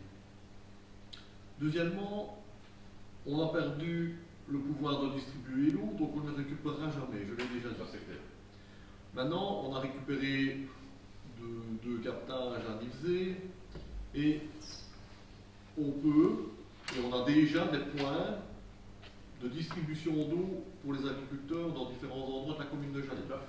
Il y en a à Charneux, il y en a à Sur-Istère, et on n'en avait pas sur l'ancienne commune de Sarre, mais normalement, on est en train, on a récupéré un captage au-dessus de Nivesay, on va le mettre à disposition des agriculteurs, ici, enfin, Agriculteurs, oui, pas seulement agriculteurs ou bien maraîchers, etc.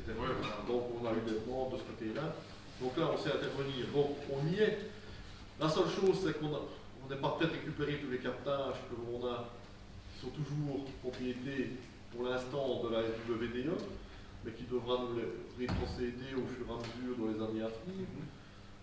Donc bien sûr que quand on les aura, on ne va pas les sacrifier et on va devoir les entretenir. Et l'entretien de tous ces points d'eau sera quand même quelque chose d'important parce qu'il n'est pas certain qu'on pourra commercialiser ces eaux-là. Donc, pour le moment, on les met à disposition des agriculteurs ou des maraîchers ou des personnes qui en ont besoin, mais voilà. Donc, on fait déjà des choses. Mais, voilà.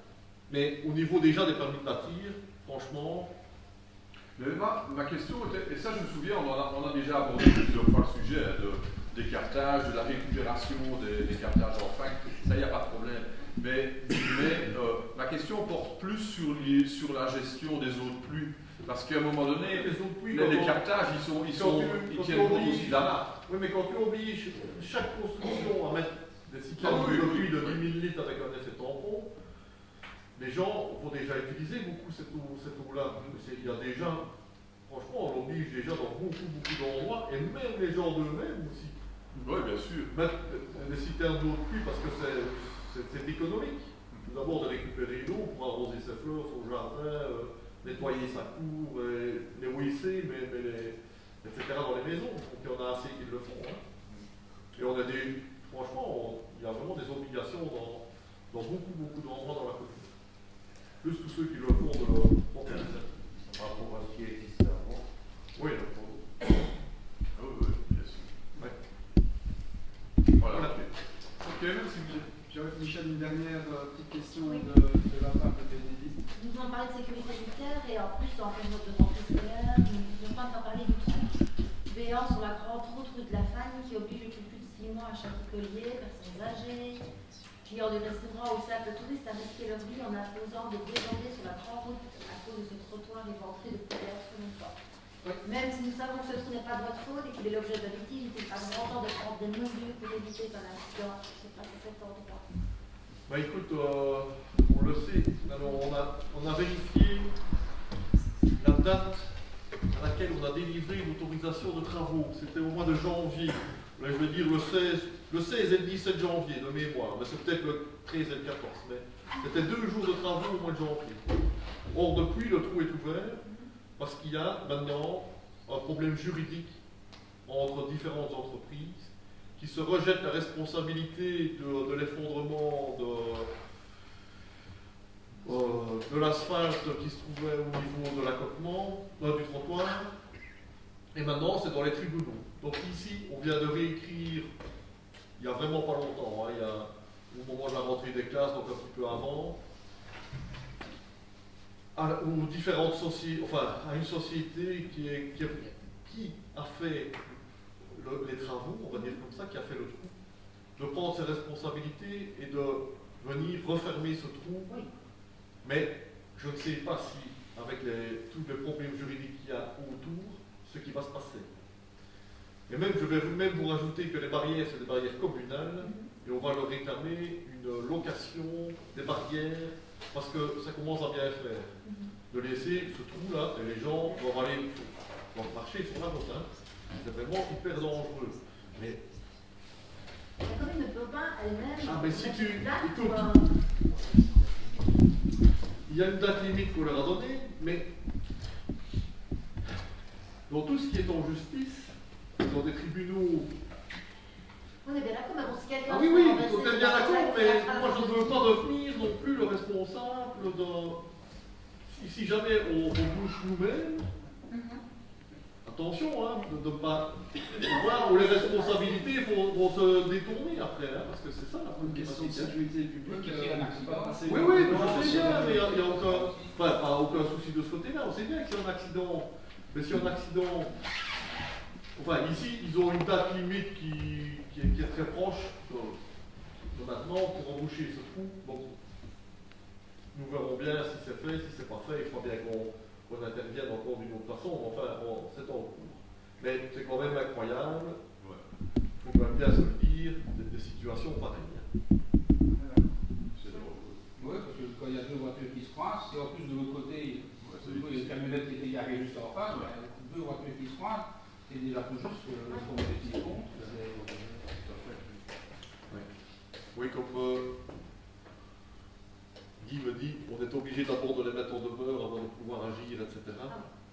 Mais on va bien voir les réponses que l'on va avoir. Si ce sera fait ou si on va recevoir des lettres d'avocats qu'on reçoit tout le temps aussi maintenant, et puis on verra bien les décisions qu'on prendra, et il faudra peut-être qu'on prenne également l'avis d'un avocat suivant les circonstances, et ça n'en finit pas. Parce qu'on imagine en hiver, même il y a de la neige, il fait glissant, quelqu'un doit freiner, bah, on n'a pas le droit de remonter. Hein. Évidemment.